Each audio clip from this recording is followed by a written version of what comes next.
Hello दोस्तों, नमस्कार। मैं हूं प्रमोद राव और आप देख रहे हैं बहुजन लाइव। दोस्तों, लोकसभा नगीना की सीट बहुत कांटे की टक्कर देने जा रही है।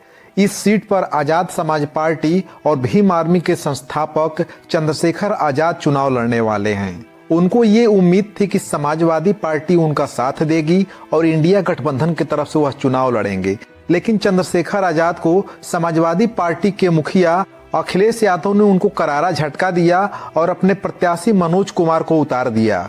चंद्रशेखर आजाद जयंत चौधरी और कांग्रेस पार्टी से भी झटका खा चुके हैं, क्योंकि ये सभी पार्टियों के संपर्क में थे, लेकिन किसी भी पार्टी ने अपने गठबंधन में इनको शामिल नहीं किया। वैसे तो जयंत चौधरी इंडिया गठबंधन का साथ छोड़ करके बीजेपी में शामिल हो चुके हैं, लेकिन नगीना लोकसभा, जो कि अनुसूचित जाति के लिए रिजर्व सीट है, इस पर सबसे तगड़ा झटका कोई देने जा रहा है तो वह बहुजन समाज पार्टी देने जा रही है।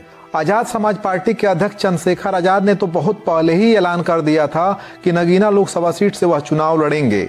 सबको इस बात का विश्वास था कि चंद्रशेखर को अखिलेश यादव समर्थन देंगे। अखिलेश यादव ने अपने प्रत्याशी को उतार करके यह संकेत दे दिया कि चंद्रशेखर आजाद के साथ विधानसभा की तरह लोकसभा में भी कोई गठबंधन नहीं होगा। दोस्तों, नगीना लोकसभा सीट पर 2019 में जिस समय समाजवादी पार्टी और बहुजन समाज पार्टी का गठबंधन था, इस सीट पर बहुजन समाज पार्टी चुनाव जीती थी। गिरीश चंद्र जाटव बहुजन समाज पार्टी से चुनाव जीत करके लोकसभा पहुंचे थे।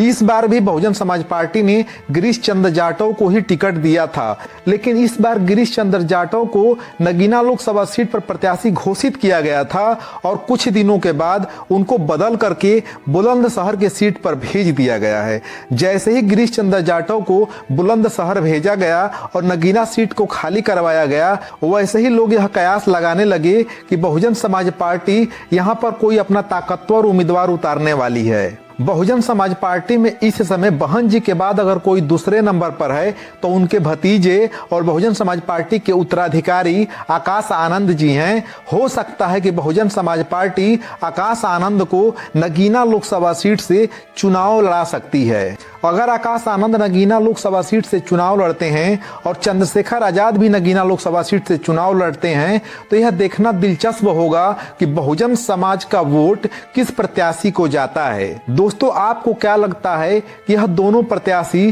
चंद्रशेखर आजाद और आकाश आनंद एक ही सीट से चुनाव लड़ते हैं तो कौन सा प्रत्याशी किसके ऊपर भारी होगा? कमेंट बॉक्स में कमेंट करके जरूर बताइएगा। वीडियो देखने के लिए आप सभी का बहुत बहुत धन्यवाद, बहुत बहुत आभार।